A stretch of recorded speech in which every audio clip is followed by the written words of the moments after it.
after the flash. And all run on legs directly underneath their bodies, on 4 legs or on 2 legs. Bipedal creatures first emerged nearly 290 million years ago, and they were small. But their descendants, the dinosaurs, grew large. At 12 feet tall and carrying 6 tons, how could the largest bipedal meat eater of all time, T-Rex, hunt down any game at all?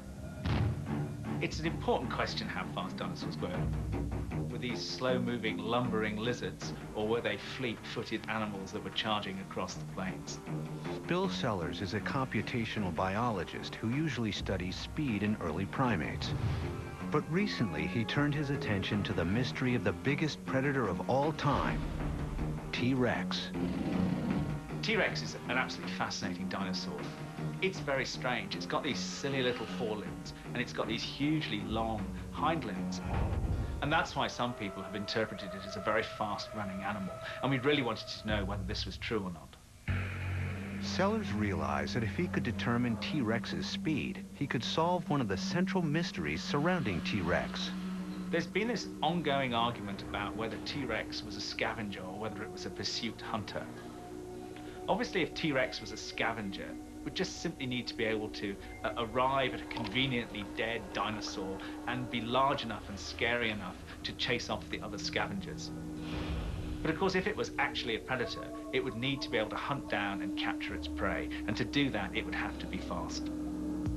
If he could prove that T-Rex was fast, he could support its role as a fierce hunter. But how to do it? We can't make engineered models that accurately represent the biology. So what happens if you look at a robot, they're very clever, but they tend to be much, much heavier than the equivalent living animal. And also, muscle does not contract in the same way that little electric motors or hydraulic systems work. So we can't use physical models to estimate performance. Taking a page from Hollywood, Sellers is attempting to build a computer model of T-Rex. To do what's never been done before, this virtual model will have to be the most accurate rendering to date.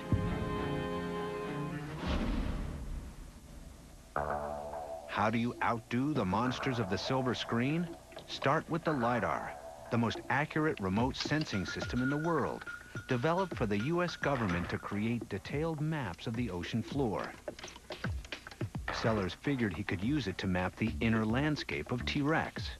What it's got is a laser, and the laser actually shines out, and it's what's known as a time-of-flight system. So you actually measure the time that light takes to get from the unit to wherever it's shining at and back again. And that will give you a measure of distance. And the advantage of this is that instead of having to go around by hand and draw the animal or use a handheld laser scanner, we can just use this one piece of equipment and put it in several different locations around the building, and it'll take a full 3D scan of the whole animal. But we do need more detail in certain areas.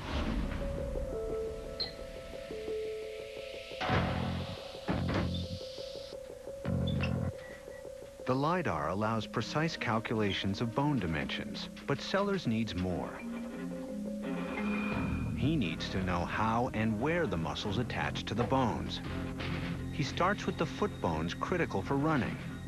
Particularly this area of the bone here, this is a little bump where one of the muscles attaches. And it's details like this that are very important when we're trying to reconstruct the musculature of the animal. Sellers scans in bones and muscle attachment points by hand, each in painstaking detail. He then uses software he designed to put the pieces together.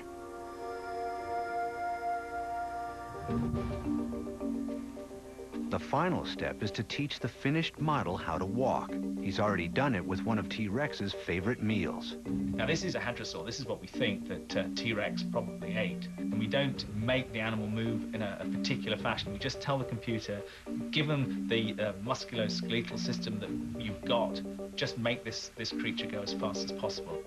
It's going about 10 meters per second. 10 meters per second translates to a top speed of 22 miles per hour. Could T-Rex catch it? Sellers believes he is on the verge of settling the debate. First, he races his preliminary T-Rex model against some familiar runners to make sure his model is functioning properly. So T-Rex at the far side, and then we've got 3 living bipeds that we can compare them with. This is modern human, this is an ostrich, and this is an emu. And as you can see here, there's some very small dinosaurs that we think are very quick, but basically the ostrich here is faster than all the bigger dinosaurs. And the T-Rex is the slowest, but it's still faster than the modern human. The modern human can run a mile in under 4 minutes. That's 15 miles per hour. And the clock on T-Rex? What we found out about T-Rex was that it is a relatively fast animal. It goes at about 8 meters per second, so that's about 18 miles per hour. At 18 miles an hour, T-Rex could clearly run down the fastest man alive over a quarter mile. But what about the Hadrosaur?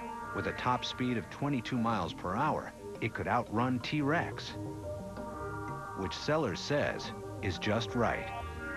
T-Rex is just running for dinner, basically, whereas obviously your Hadrosaur is running for its life, and you would expect it to put that much more effort into being faster.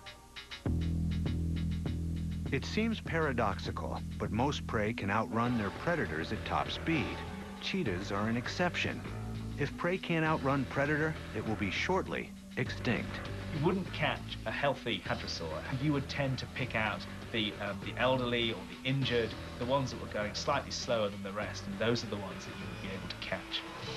A balance of speed between predator and prey allows for the survival of both over time. There's a constant arms race between predators and prey. And speed presumably evolved so that prey could escape from potential predators and so predators could catch their prey.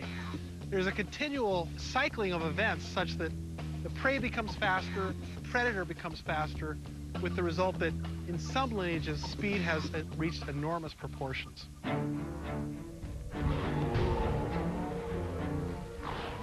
For T-Rex and the cheetah, a combination of factors including muscle power and body design allowed them to attain frightening speeds. Today, horses race faster than ever before, the result of centuries of human-controlled breeding.